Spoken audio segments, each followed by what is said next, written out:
everyone, it's Lady Genevieve, and today we're going to be talking about Zack Snyder's Rebel Moon, since we finally got some real news that's of substance that warrants getting into, as well as just the broader project itself. So today I have a guest on my channel. Would you like to introduce yourself? Yeah, my name's Asher, and I am a Twitter fanatic of Zack Snyder. I don't know if I would call myself fanatic, but I'm a huge fan of Zack Snyder's work. And so I was, asked by Lady Geneva to, join her in this little chat. So I'm really excited to talk about Rebel Moon. The main announcement that came was the casting of Sofia Boutella as the lead actress, as the protagonist of the story, which I saw a lot of people very excited about because there's many groups that are underrepresented, but in this case, it's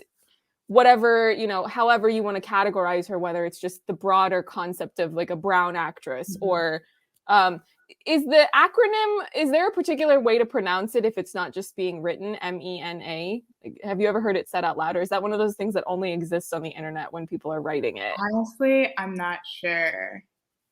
Yeah, because I feel like I never hear that said. Middle Eastern, North African. Yeah. I think that's what it sounds. Middle Eastern, North African. That's what it is. Okay. Yeah, I just wasn't sure if people would pronounce it Mina or Mena if they're using it conversationally. But anyway, so a lot of people feeling like, I saw funny edits and people expressing their joy by putting different cultural garb onto Zack and music, and I thought it was very funny, and it was all in good spirit and all that. So what were your thoughts when you first saw the announcement that she was cast? Well, I was super excited because I think even before we kind of knew the workings of Rebel Moon, we were, at least my friends or my mutuals on Twitter, were like so adamant that we were hoping that it was going to be a woman of color. I think we're tired of seeing white women with brown hair in, sci-fi Star Wars. But, I think it's great because Zack Snyder has worked with a lot of, diverse casts, but he's not had a, person of color lead one of his roles. And so seeing him like, hey, I'm going to be casting this underrated actress who has been in the industry for a while, but just hasn't gotten her big shot. I think she was in the Mummy movie. That should have been that kind of, with Tom Cruise, should have been like her next, that movie that would like bring her to stardom, but like it flopped. And I feel like we haven't heard from her since. So just like he did with Jason Momoa and Gal Gadot and I feel like this is going to be her role, that like she's going to be a name, and people are going to be like, we want you in this. So I'm really excited for this. She's French Algerian, so she was born in Algeria, and then moved to France when she was 10.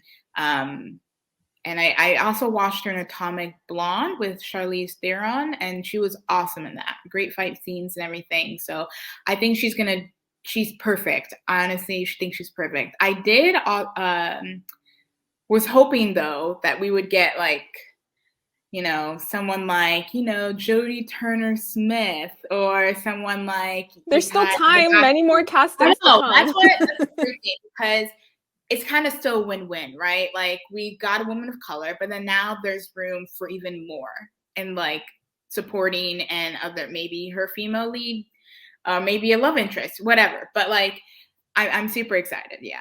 I know that a lot of people were speculating on other castings that could happen or that they want to happen, because the general chatter is that he's going to bring back people that he's worked with before, which is something that he's done on past projects, is bring back his alumni, but then also to sort of launch new people that either were not known or were less known beforehand. So do you have any fan casts? Because I know that I have some fan casts where obviously a lot of people have made it very clear we want people like Ray and Wayne, you know, and I interviewed Wayne. Well, I've interviewed both of them, but with Wayne, he had said in his interview that when Zack got the word that the Green Lantern scene would not be in Zack Snyder's Justice League, that he was very upset about it.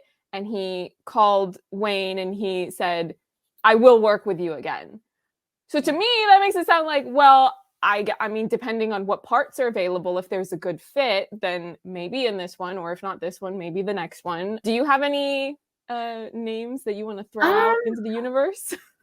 I mentioned this in a previous conversation. I definitely would love to see Jamie Chung.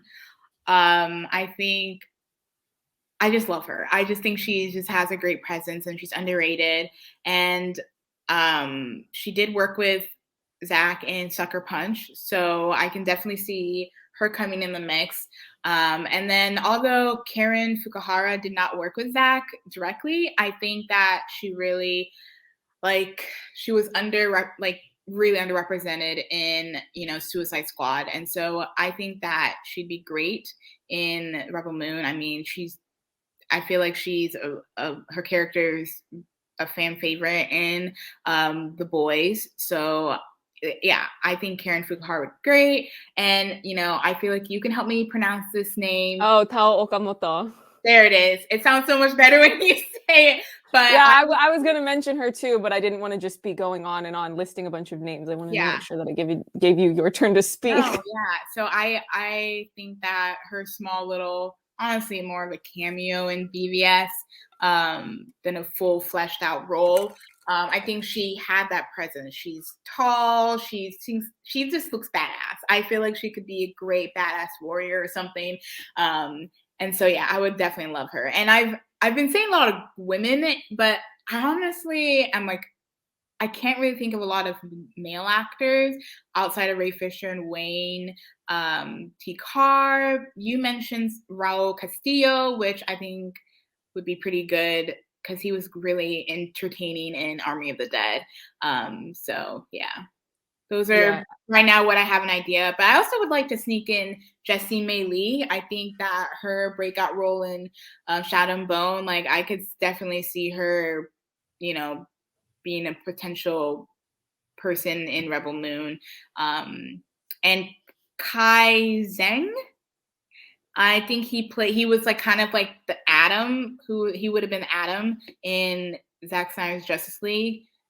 Oh, right. I feel like it would be cool. The thing he set up for a whole film to go off on. Yeah.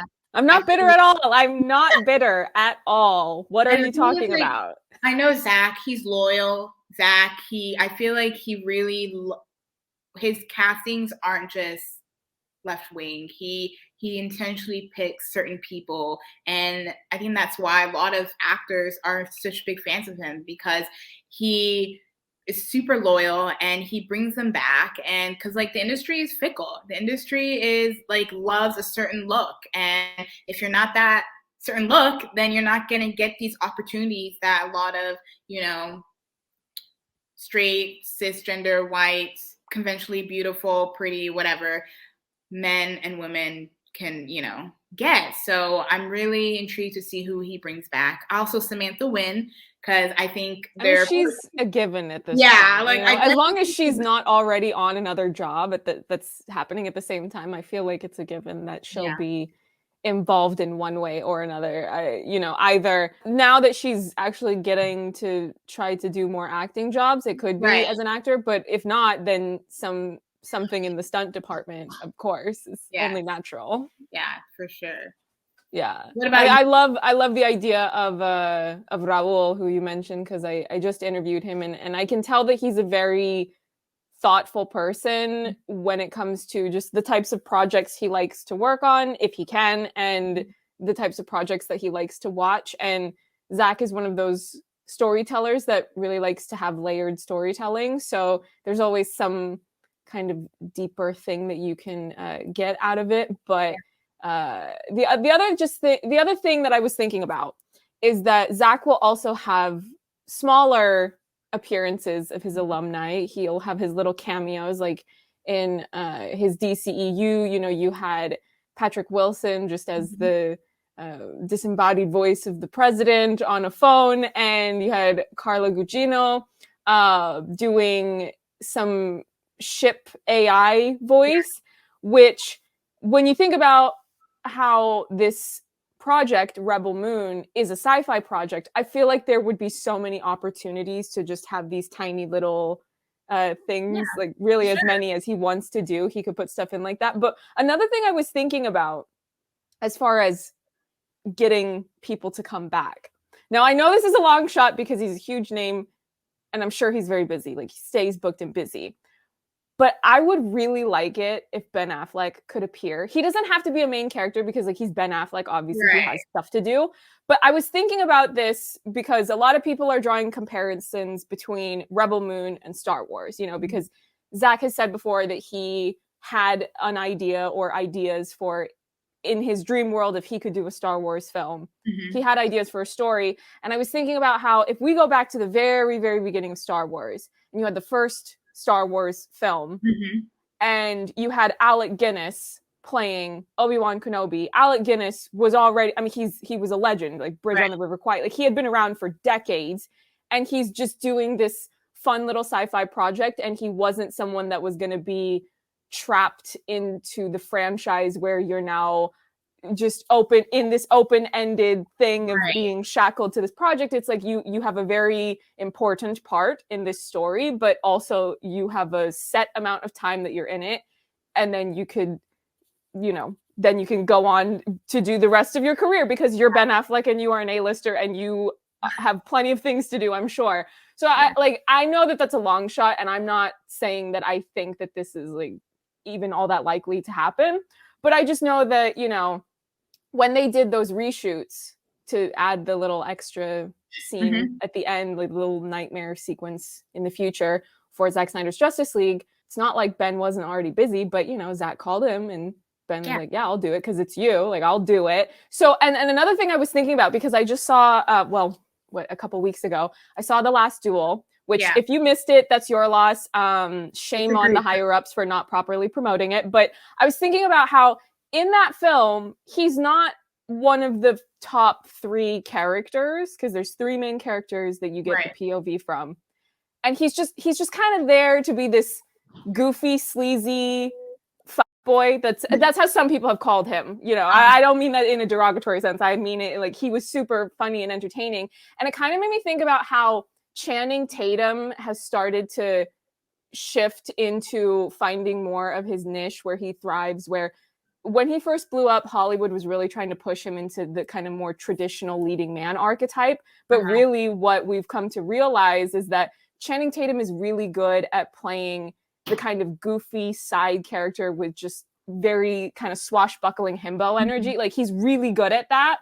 And you know, it, like, incorporating more of that element of comedy. Now, I don't know what Rebel Moon's story will be, but even I just feel like if you could get somebody like Ben to just pop in just because he clearly loves Zack, you know, and you know, whether it's just like a goofy random person that appears on just one planet, you know, some, you know, sleazy person, or somebody that's just kind of goofy in one scene. Because I feel like Ben also hasn't done as much comedy recently. Like, he keeps getting all these, you know, very respectable, critically acclaimed dramas and things like that. But it's like, but he can do comedy. So I don't know. Like, in my dream world, Ben Affleck shows up just to be goofy for a scene or two, and then we can all be like, oh my God, I did not expect him to be in here. And then I'll be like, but I manifested it. So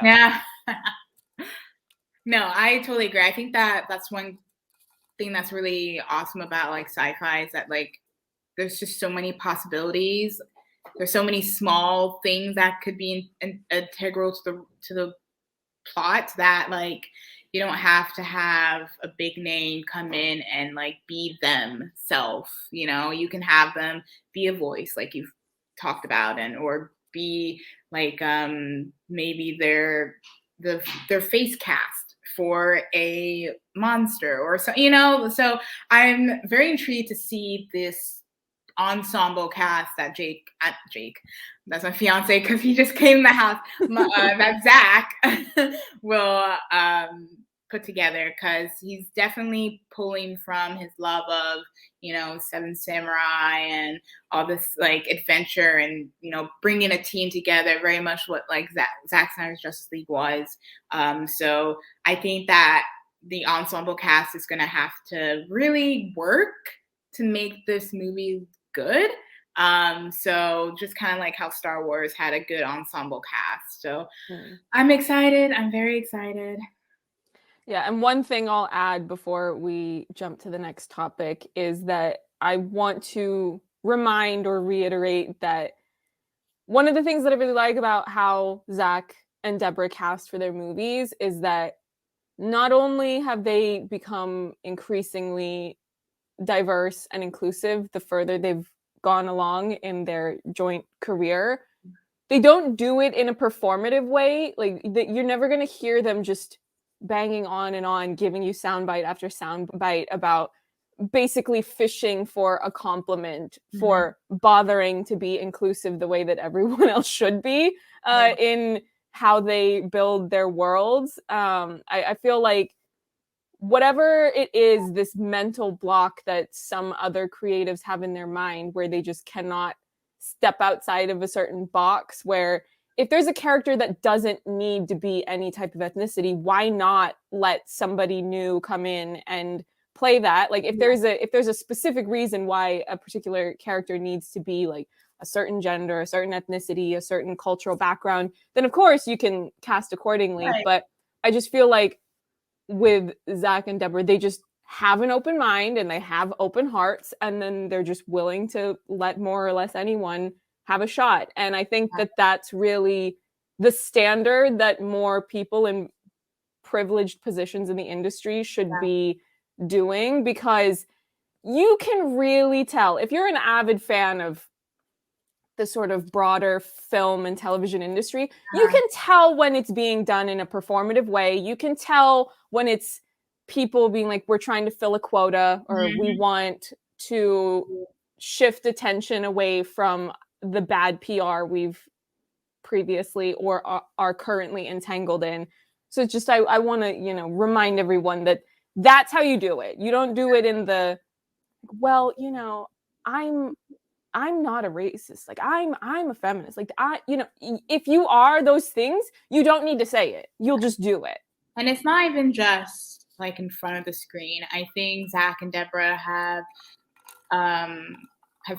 at least Deborah has talked about, including a lot of, crew that are, women. And that's really important. And I think, I don't know, one of the camera people for Army of the Dead was a Middle Eastern woman. And she, I think, was interviewed or talked about her role or her behind the scenes role with Zack Snyder, and just talked about how, inclusive and open the Snyders are. And so I'm really excited to see not only the diversity in front of the screen, but behind the scenes. So, and I'm not going to be upset, but like, honestly, it's Zack Snyder. Like I'm expecting it, so I'm very intrigued. Yeah. Jumping off of fan casting actors, I wanted to take a bit for us to talk about potential names of some of the important jobs that happen behind the scenes, DP, costuming, stunts, scoring, whatever. We know that Zack has certain people that he works with a lot, so there's a decent chance that those are the people that will be brought in for those jobs. But we can also throw out hypothetical, what if it was someone else? Like if that person's, because I think there have been situations where even though he always works with Larry Fong, sometimes Larry has other jobs, so then he brings in other people. And I think that Zack, in addition to having really good instincts about casting, he's also very good at just seeing the potential that people have in those behind the scenes jobs as well. Because I think I talked about this in your Twitter space when we were talking about Rebel Moon, how when it came time to do Zack Snyder's Justice League, or I guess back when it was just Justice League. Yeah. But he got Fabian Wagner to come in, and Fabian was surprised to get the call of, oh yeah, Zack Snyder wants to have a meeting with you. And he was, I think, going into that just thinking, oh, well, it'll be cool to meet him, but he's not going to choose me, Right. because he probably didn't think that he was established enough or a recognizable name enough. And, I don't know what went through Zach's head to find Fabian and then decide, oh, he's who I want to do this giant iconic superhero, right, epic. So I think that no matter who Zach chooses, it'll be good, but we can still, talk about some of the names. Okay. Well, I'm not that, versed in, behind the scenes stuff. So I was trying to think of who else I would, besides, for in terms of, okay, let's start with like the cinematography. Like, I personally love Larry Fong, and I think his work in BVS was great. But I think that Amir Mokri, he was also he was a director of photography for Man of Steel. So he's a possibility as well. And like you said, he could bring back Fabian. So I don't know, or Fabian. I really, honestly, I can't think of anyone really. But do you, like, I feel like I'm learning more from this part of our conversation from you than. Well, as far as I'm assuming there will be action and stunts and all that, because is it a Zack Snyder film if there's not action and stunts?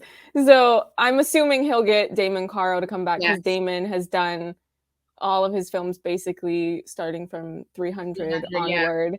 He's always around. And also, I think, if I'm not mistaken, I would have to probably check IMDb to be 100% sure, but I'm pretty sure that Damon has also helped with some of like second unit stuff as well. So, which I didn't know this until I sat in on an interview with him, but I think he was the first person that I had heard say that it's actually pretty common for people who are in his line of work where you do stunts and you're in that more senior position to help with second unit directing and stuff like that. And I was like, oh, that's interesting.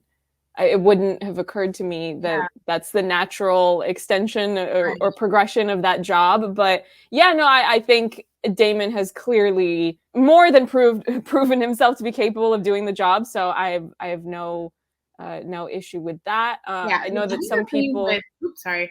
No, go ahead. I think the thing with Zack Snyder's fight scenes and choreography within his films it's like it feels impactful. It's not just thrown, like, it doesn't. Sometimes when you watch a fight scene, it doesn't feel like there's stakes. Like someone's really getting hurt. Someone is like at the brink of death, or like that one blow is going to, end it all. So I think that especially if it's like a sci-fi epic, like we need those fight scenes. Like, I'm bringing up Star Wars because obviously it's the closest, relative to what Rebel Moon's going to be. But like, I felt like the fight scenes were just very childish. And it makes sense because it's for a more broader audience. But I'm kind of guessing Rebel Moon's going to be like an adult Star Wars. So, I'm expecting more intense fight sequences, actions, more stakes. So I think the right person definitely would be Damon Caro for that. Yeah, and I think a lot of fans are wanting or hoping or presuming that Junkie will be brought back for the scoring, but I think people should also remember that there are so many brilliant composers in the industry that we either have heard of or people that we don't even know are there yet because they just haven't gotten onto our radar. So I hope that people keep an open mind if it's not Junkie, but I know that the first name that I threw out when we were talking about this in your space was Daniel Pemberton, and I know I'm showing my stan bias by shouting out Daniel Pemberton because he did Man from U.N.C.L.E., amazing, iconic, love. King Arthur, Legend of the Sword, amazing, so good. Oh my gosh, the heavy breathing and no, I'm gonna get on a whole tangent. Let me not. And Birds of Prey was also really good. So I think when you pick some of his big, bold scores that he's done, what's really cool is that they don't sound the same. Like, I don't want to, I don't want to be, there's a time and a place to be shady, and this is not a situation where I'm actually trying to be shady, but there are some composers that, whether because it's their style or just because of the jobs that they've chosen, or maybe they're being asked to just kind of repeat the magic that they've already done, I feel like they kind of have a particular sound, and it's not, when you think of their most iconic work, they kind of all sort of, there's a particular sound, and I don't want to name names because I'm thinking of composers that are really great at what they do, and there's a reason why their scores are iconic. Right. But when I think of completely. Yeah, but then like with Daniel Pemberton, just as one example, I mean, his scores, the first ones that I think of, they do not sound the same. Like Man from U.N.C.L.E. is this sort of quirky, very tongue-in-cheek. It's got a sense of humor. It's this period piece. It's like this, it's the 60s. It's a spy thing. Whereas like King Arthur is this medieval, mythological, and the scores match that. You have these very different genres, and he really goes full throttle for whatever the concept is. So I think that's part of the excitement, is if you can get someone to do your scoring that hopefully you don't already know what it will sound like. I don't know. I mean, maybe so. I don't think the average person cares. I'm just geeking out just because I'm geeking out, For example, like Gunky, I think Gunky's a great composer, but he does have his signature kind of sound. And, hearing, Alita, his score from there, I heard similarities in Zack Snyder's Justice League and in BBS, and that's great. Like, I love how he kind of weaves in different motifs from different movies that he works on. But, it's exciting to have someone new.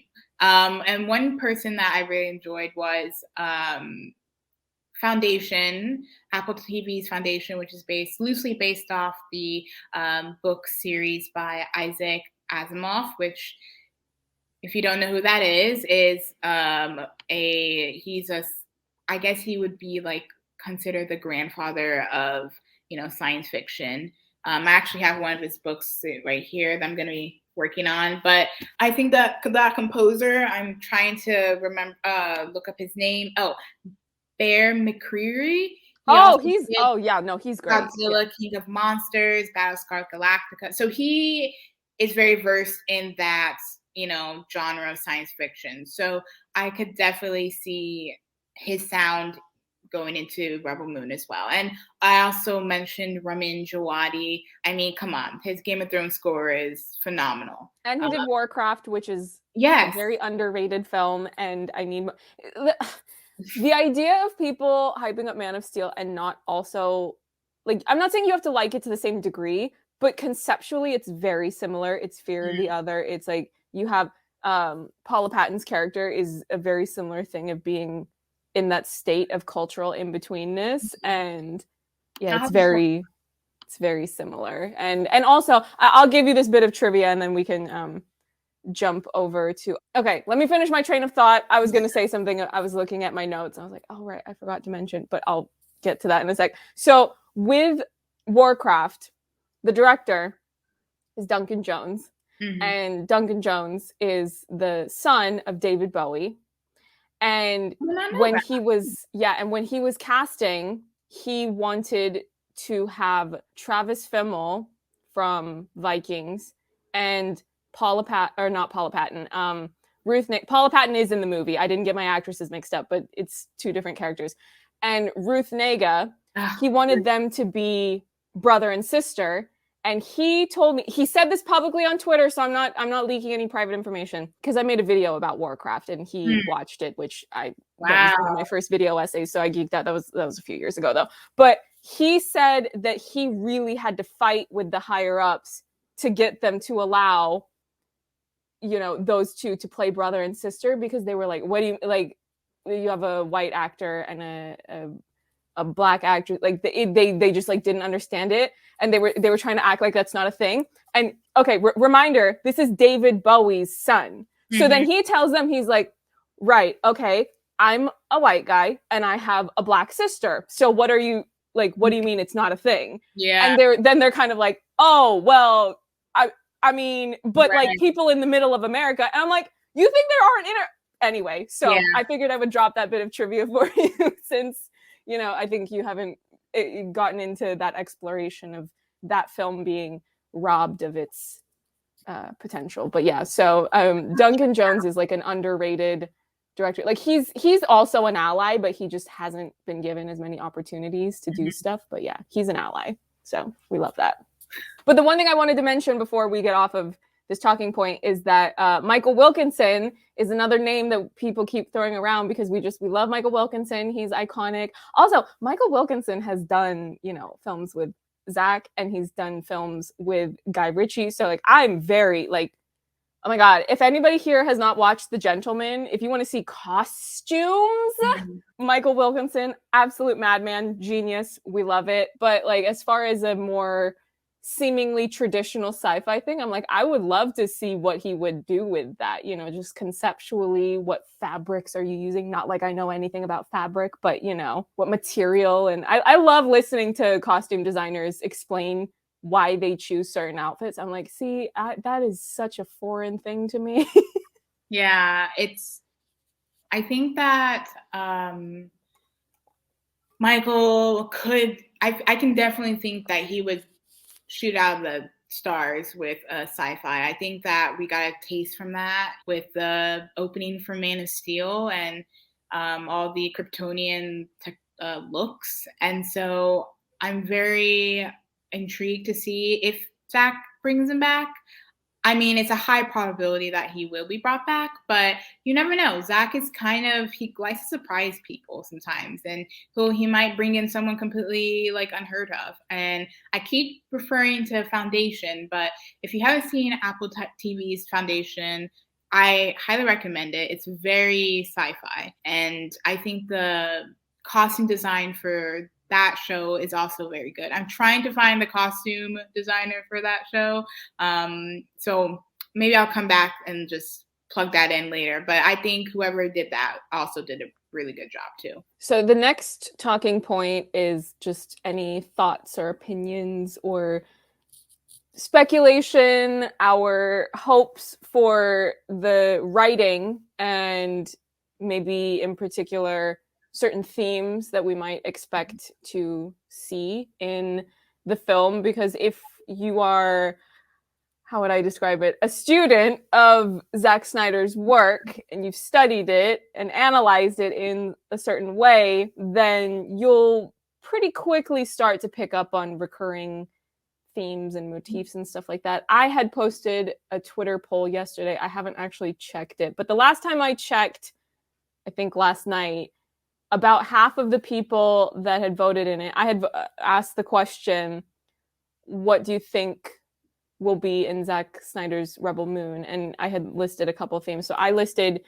military industrial complex, fear of the other, and environmentalism, and then just other, if anyone wanted to reply and say what they thought it would be.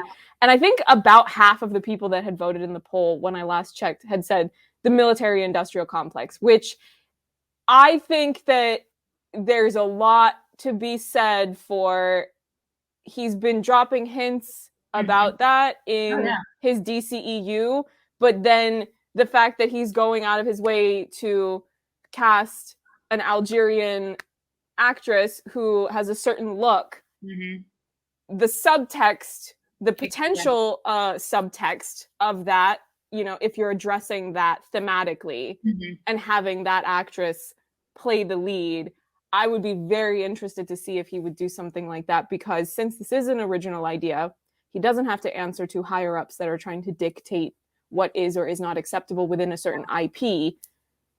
I just want to see him, you know, what did he say? Unshackled or whatever, let off his leash. What, I don't remember what expression he used when he was talking about doing Army of the Dead, but I would love to see him address that. In particular, I know some documents had gotten out into the universe. I don't know where people find these things because I don't have access to this type of information. I just find it on Twitter, where it was like the DOD or somebody, or the Pentagon, or I don't know who does the Hollywood branch of all that stuff, where they had given Man of Steel notes to do with like how the military was being depicted. So thematically, I feel like there's a lot that has not been as deeply explored yet by Zack that he could explore, that if this film does address that in any way, I would be very interested to see what he would say about it.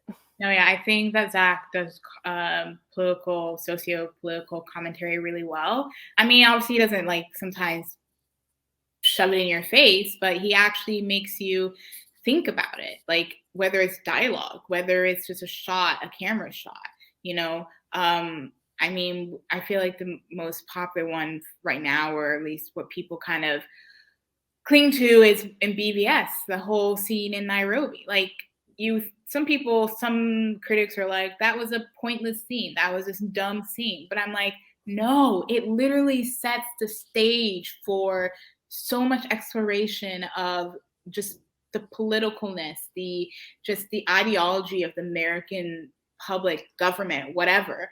And, you know, the dialogue, people are like, oh, it's so complex. And I'm like, no, the person who Lois Lane is talking to is basically calling the American government out on, you know, how they send drones to places that they think high risk in the Middle East and in North Africa, you know. And so he's not shying away from that, and I don't think he will. I think, like you said, he said that he is unshackled. I think that if he truly wants to like explore these socio-political commentary themes, whatever, he's going to do it. And I think what better way to do that in Rebel Moon, but also, you know, in entrenching it in like fantasticalness and science fiction, you know, is, I think that, you know, it allows just more breadth and more, you know, intricacy. And besides, you know, military, I think that environmentalism, I think that can also be a great topic of discussion, especially now as we've seen how global warming, how the environment is like so powerful. Floods, earthquakes, fires, you know. Well, and the thing is that the military, the US military, is the number one polluter, the source of pollution in the world.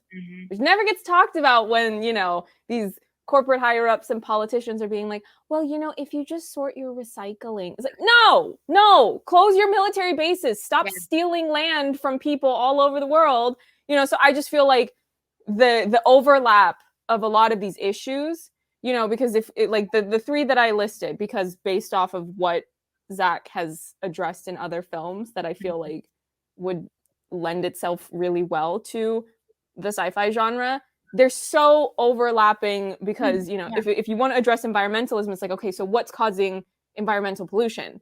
Military. That's interchangeable with military industrial complex. You can address both in the same regard. And like, what is the military used for? To commit war crimes against people, to, you know, try to get more resources and land and killing people. So, and then that ties into fear of the other, which is another thing that, you know, Superman's whole story was an allegory related to, you know, I mean, thematically, it was entirely about fear of the other. And that's just very recurring in just anything and everything to do with Superman's story, and then in BVS and Batman's story. I mean, that xenophobic rhetoric of the, you know, if there's even a 1% chance that he's our enemy, we have to treat it as an absolute certainty. Batman was not the hero, okay? Like he was not. He was the villain, and Zack made that clear, and that's okay, you know, because at the end he did learn, and from that growth, it inspired Zack Snyder's Justice League. So yeah, I completely agree. I added some other notes of sci-fi kind of tidbits that usually you see in sci-fi genre. I think that the, you know, religion could be also an interesting tie-in, the prediction of the future, reproduction. Like, wow, wouldn't that be interesting to see how he could maybe tie in reproduction and what, like, depending what kind of sci-fi, is it like a galactic world where, populations are dying out, and, how or maybe there's too many people, or I don't know. What is the government like? How are there like restrictions? What is it that is being restricted? Because I feel like in science fiction, something's being restricted. They need something, right? And in order to get it, they have to find it somehow in taking the rights out of some group of people, or going to a different planet which is already inhabited, and then dealing with that. Also, I think Zack could honestly do life extension through, cloning, and what kind of, what's the word? I mean, cloning that's a whole other issue there, right? Like, is it? Yeah. Now we're getting into, what's that movie called? Eon Flux?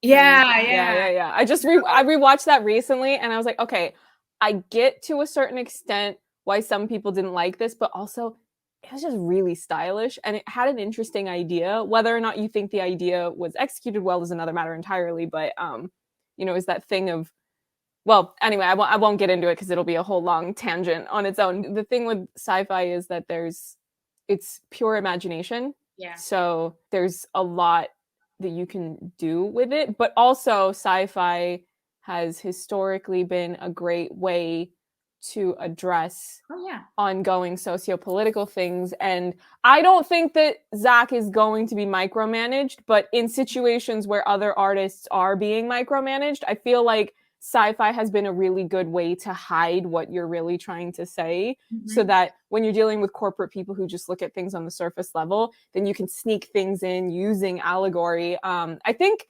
Star Trek, if I'm not mistaken, the original series, they were sneaky about, I don't want to butcher what I'm referencing, but I could have sworn I saw something about how Gene Roddenberry had tried to kind of turn up the more provocative stuff, where you have Kirk flirting with alien women and stuff like that, so that then the censors would be trying to battle him over that, when secretly he's trying to call something out political, so that he distracts them with that. And so like I love that sci-fi is like a real life heroic spy genre of, you sneak stuff in there. But I don't think that Zack needs to fight to tell the story that he wants to tell in this situation, just because of everything that, presumably people who are watching this already know about all of that drama, so we don't need to get into. But the final point to talk about is the idea of whether or not this film will jumpstart a cinematic universe, if there will be any types of sequels, spin-offs, other supplementary material that exists in other mediums. That hadn't really occurred to me because I kind of take things just as they exist in the immediate moment. But it did come up in your Twitter space where people, I think including you, were just playing around with the idea of if this would be a launching vehicle. All I will say is that if Zack wants to tell more stories, I'm of the mentality of just let Zack make whatever he wants to make. But I also think that it would be an interesting idea of, if this was going to launch more stuff in the universe, the idea that even if Zack is not putting all of his time and energy into doing everything on each new thing, if we take the DCEU as an example where he jump-started it, but right from the beginning, his intention was always it's that sandbox. Let other artists come in and do what they want to do in that sandbox. So he's not micromanaging or dictating what they do with it. You give other artists the opportunity to come in. And even more recently, if we take Army of the Dead as an example, with doing Army of Thieves, where he was not the one to direct it, he said, no, actually, I'm going to let someone else direct it. I'm going to let Matthias do what he wants to do. And he can still be involved as a producer, but then I think it frees him up to put more of his hours into other things, to make more of his own art, jumpstart things, and then let other people run with them and do as they please. So that's kind of where I'm at. Yeah, I agree with that too. I consider that Zack is probably going to try and be the George Lucas of Rebel Moon, But instead of it being like George Lucas having to step down from Star Wars and, Disney kind of just taking over, I think that it's going to be quite the opposite, where Zack Snyder's going to be like, no, like, I'm looking for other directors. I'm looking for new voices to, be brought on to this, or different creators to be brought onto this, IP that I'm creating. And based on the podcast that he talked on, I think a week ago, he talked about how Rebel Moon will be his biggest original world building project he has ever worked on. So that alone tells me that this is going to be big, or he intends it to be big. And I think that Zack's intentions end up actually coming to fruition. So I wouldn't be surprised at all if there's spin-offs, if there are comic books, or graphic novels, or if they launch a mini, I don't know. There's so much that he could do. And originally, Rebel Moon was supposed to be a TV series, he said in a podcast. But then he saw it, and when he was working at it more, he was like, oh no, this is a big potential that this could be for a more big feature film. And so, yeah, it's interesting because a TV series I would have been totally fine with. Zack has not done a TV anything, right? And so it would have been cool to see TV series, but I feel like you can get so unhinged with like a big feature film. So I'm really excited to see Zack just like put all his love of sci-fi and fantasy and all that into Rebel Moon. And knowing that this is his original IP, he doesn't have any constraints. He doesn't have fans don't have any previous expectations of like what the character should be. Obviously, there might be like similar archetypes to other sci-fi, creations, but, it's a free all. We're literally going on this journey with Zack, just kind of like what we did for Army of the Dead. I'm super excited. I really enjoy Zack's work. And after, Justice League and the personal tragedy that he went through, and I'm glad that he's really just coming back to the thing he loves. And, hopefully Netflix allows him and Deborah to just explore and not be constrained and have to deal with big men in suits that have no idea what they're talking about. And Zack is just a big nerd like all of us, and he just wants to just put out things that he enjoys as well. So yeah, I'm really excited. And I think, the sci-fi genre, although it's always been prominent in Hollywood, I think with, Dune and Foundation, and now even more fantasy, like the new Lord of the Rings show that's going to be coming out, and Wheel of Time, like there's just like this new resurgence of fantasy and sci-fi. So this is, I think, is the right time to push out Rebel Moon. So for people who maybe watched Dune and just weren't getting what they wanted, maybe Rebel Moon is going to be that sci-fi epic that they need. I was trying to be careful with my words, but I was like, there's no way I can say it. I won't go on a long tangent about Dune, but the TLDR is just that. So I had not read the book, so I had no expectations one way or another. I had seen the previous film adaptation, but it had also been a while, so I only had a very, very distant, vague impression of what it was. You go into a film, you see all these lovely you see Jason Momoa, you see that it's not the most diverse film, but you see that there's a bit of this, a bit of that. And then you find out that it's a white savior story, and then all of the culturally diverse actors that you were looking forward to seeing don't survive the story. Yeah. And you're just going, so why do I care that the story is not over at this point? Everyone I was invested in is not here anymore. So, but to each their own. I have no problem with people who enjoy the film.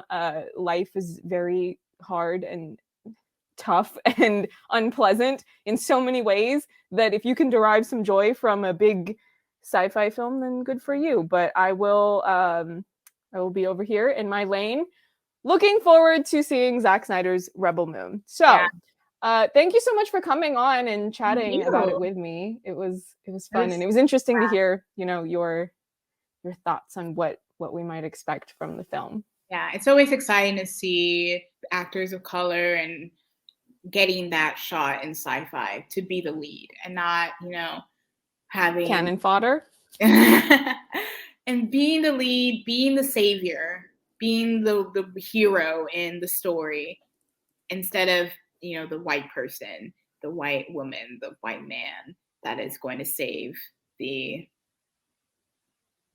brown people, the melanin people from their own demise or their own, you know. So I that's why I'm super excited, and I'm hoping we see more. You know, I want to see more Asian actors in this. I want to see more Indigenous actors and Black. And when I mean not just, you know, mixed Black, I want to see Black. I want to see dark skinned women. I want to see disabled actors. You know, we really, this is a chance for Zack Snyder to be like, look, I was doing this diversity thing before you guys, and this is just a natural progression in my story, my fantasy world, to make it look diverse. So I'm excited, and I'm sure, you know, haters of Zack Snyder will always try and bring him down and try and like downplay his cast, but this first initial casting is getting me even more excited.